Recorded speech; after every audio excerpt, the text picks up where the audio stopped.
C'est officiel, la République démocratique du Congo est un pays à transparence élevée dans le domaine des industries extractives et c'est après sa validation par le conseil d'administration des litiges international qui a attribué à la RDC la note de 85,5. Le comité exécutif des litiges RDC a salué cette performance tout en invitant les apprenants à plus d'engagement pour améliorer ses scores.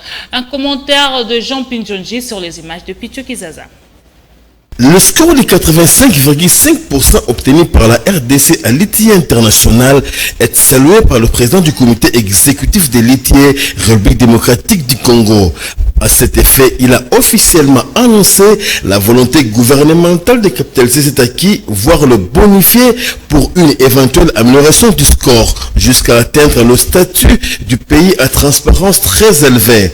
Le travail, la pertinence et l'abnégation devront être des mises sans relâche et ce au quotidien. Cette cote élevée de transparence marque quand même un grand retour de notre pays parmi les pays qui sont cotés comme étant des pays transparents, notamment dans la publication des rapports et de tout ce que nous avons comme accord avec les partenaires qui œuvrent dans le secteur minier, dans le secteur hydrocarbures, les secteurs forestiers. Vous savez très bien que beaucoup d'investisseurs fuient les pays où il n'y a pas de transparence par peur d'être indexés pour des questions notamment de blanchiment de capitaux.